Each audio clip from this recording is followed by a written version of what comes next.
is King Art Rock. I'm over here with another legendary rocker from back in the days. He's going to give you his name and the crews he ran with and the people around him. He's going to give you a little background of the area where he came from, where he saw rocking, and, you know, educate you people on some of the dancing. So let them know what's your name and what crew you used to dance with. My name's Heck from Bushwick. I was raised on Schaefer and Knickerbocker. I danced with Little Dave Rockers. I used to live on Schaefer, on Wyckoff and Norman. That's what it was, Norman. There was a kid named Dennis, rest in peace now, he's dead. I seen him dancing in a couple of block parties. So we started talking, and I wound up in his basement. We were dancing for like 3 months. I met Little Dave. We got into Little Dave Rockers.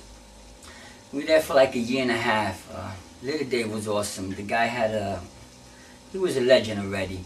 Just like Alfonso from Phasic, Danny Boy from Dynasty, Pee Wee from Touch of Rock. So we danced for like a year and a half. We had a lot of, you know, parties we used to go to, especially block parties. Little Dave wasn't always there. Guy was very busy, but wherever he would go, you know, the guy was awesome. He would just draw a crowd.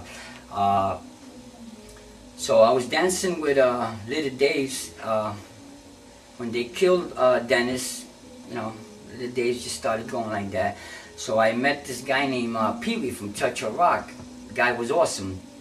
I started getting together with them on Gates and Myrtle. We used to meet in the basement. They had some nice girls that used to dance with them, so I started dancing with them. But Pee Wee had a different style. He was awesome. Short guy, but he was awesome. He danced his ass off. Had a very rough reputation. Guy was tough, but the sweetest person, you know, once he was his friend, the sweetest person. Always used to hang out with Sky. But, you know, like what I see now is so different. Everybody was so, you know, orientated. You know, when we used to go to a dance, we all go together and we go to have a good time, you know? And like I went one time to the Bronx with a friend of mine, and I seen a rock contest. The guys just touched each other and they broke out in a big fight. They started shooting, so everybody had to break out. In Bushwick, it wasn't like that, because, you know, everybody knew the crews. And you could even hit somebody, you know, by mistake. It happens, you know, when you're rocking, it happens. You know, it was sweet, man. When we were dancing, it was beautiful. But I didn't think, you know, people are still doing it, because like breakdancing, you know, you see on TV they still breakdancing. The other days when I got on the internet and I saw you rocking with my son, I was like, oh shit, this was just a couple of years ago. They still doing their thing. I was shocked. You went off. You was doing your thing. So I was bugging. So that was in '93 in the junior high school. I used to go to that school, so you know, I heard you went to China and now you're going to Spain, right? Yeah. So I just hope it comes back, man, because, you know, it's a shame, you know, you don't see dancing like that anymore. And not like the unity we used to have, you know. Like, I'd be from Little Dave's, from Touch of Rock. You see, you know, guys from Phasic, and everybody was saying what's up to everybody, you know. And there was a party, like let's say on Bleecker, they're throwing a block party. You could be on the other side of Moffett and you would hear about it and everybody would see each other. But that was the 80s, man, you know, it was nice. So it's so different now, man. It's, you know, even the block parties, it's not like before. Even the music changed, you know that. Yeah. Back in the days, everything was so sweet, man.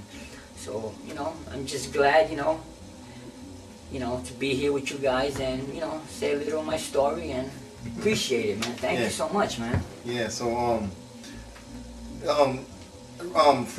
for those who want to become a rocker, you know, what basic, you know, things would you tell them? You know, what should they practice on? Well, it depends. If they're on their own, because you're always gonna need a couple of guys, but it looks nice when you're with a crew and you're doing like a routine. You know, you gotta practice a lot, man. And like any dance, you know, you really got to dedicate yourself to it, because we used to spend, you know, sometimes 6-7 hours, man. We used to do that at least 4 or 5 times a week. And you know, to really get into that style that we used to dance, they would need somebody like you know, an old pioneer, because you know how we used to make our own steps up. Okay, but we always had somebody, you know, like you, or like like Danny Boy, like Alfonso or Little Dave, you know, guys that have crews that been in the dancing for a long time, because you just can't just say, you know, I'm gonna rock. You know, you gotta know where the steps are coming from, and there's limitations, you know, like especially dancing, like when we used to do the step and come down, and you would stay down and come up, boom, and go on somebody's face. That brings problems. So steps like that you can't do. So you know, I know, you know, you went a couple of places like China and that, you know, you're going around the world teaching people how to dance. That's cool, but you know, if you could do it, you know, in the hood somewhere around here, start a little school or something, that'd be great, man. Because you'll have a lot of kids, and you know, the old steps, man, those are the steps. Because you figure a kid that's dancing 4 or 5 years, rocking, he's gonna come and try to dance with you. You're in your 40s already. You're gonna destroy him. You understand what I mean? So it's good, you know, to have a couple of pioneers, old timers, teach these young guys, because it's just, you know, like a person that breaks dances. You got guys that used to do windmills from back in the days. They do it totally different now, you know. And the old timers, those are the bombs, man. Those are the ones that got all the steps. So like, you know, these young guys, you say, what can I tell you, like you? Can you talk a little bit about what's the difference between jerks and freestyle? A lot of people are a little confused. Maybe you have a different input on telling the, you know, describing what it is. You know, can you describe it at least? You're talking about the jerk. Yeah, well, the jerks, jerk was important because a lot of people jerk totally different. That would come with a spin and go into a jerk. You know what? Wow, it's hard to describe a jerk because everybody, you know, would do it differently. You know? But I mean, say if you were teaching a kid right now, and you had to explain to him what a jerk, your jerk, the way you would translate it, how would, you know, just like, you know, just make believe you're talking to somebody, explain how your jerk is. I mean, like you said, everybody had a different jerk, everybody had a different style. Because like M6, he would jerk, he would go like this, he would come down sometimes and not even move and jerk right into, you know, the step.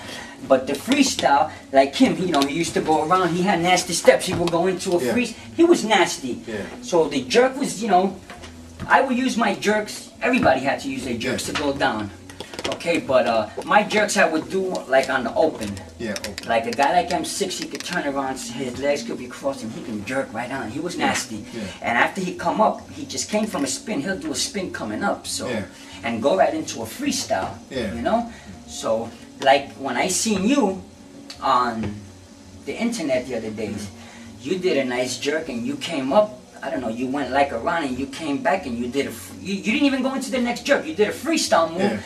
Then when the kick came at you, then you went into a jerk. That was nice. That's, you know, like that. That to me is a jerk. But to explain to a kid, that's what I'm saying. It's, wow, like for me to teach someone, it would be hard. Because you've been doing this so long, still, constantly, all these years. For me, my jerk, as I learned, that was my natural style. You understand? And at that time, you know, so we didn't have Little Dave always there. Little Dave was very busy, so we were learning from each other.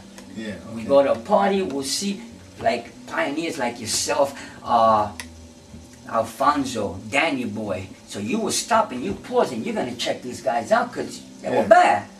So we learned a lot also from them, you know? Not biting because you can't make it look like a bite, but you was learning from everybody else. That's cool, You understand what I'm saying? And you put your own style into it, you know? So, jerks are hard, man. It's the freestyle, that's another thing. What was good about the freestyle, when you had like a partner, you know, there was always a person with a partner that would do the routines. You know? So, most of the routines were freestyle, and they do a couple of jerks, but most of the routines were freestyle, and they were nice. That's a matter of fact. And when you threw that party that came out on the internet in the school, I didn't see a routine. I didn't see two guys. See, that's why back in the days it was, you know, so different, because you need, you know, if you have a partner, you have to be with that person constantly. So it's hard. So, you know, but routines looked nasty. You did a routine, they were bad. The women were checking you out. So it's, yeah, man, that I would like to see.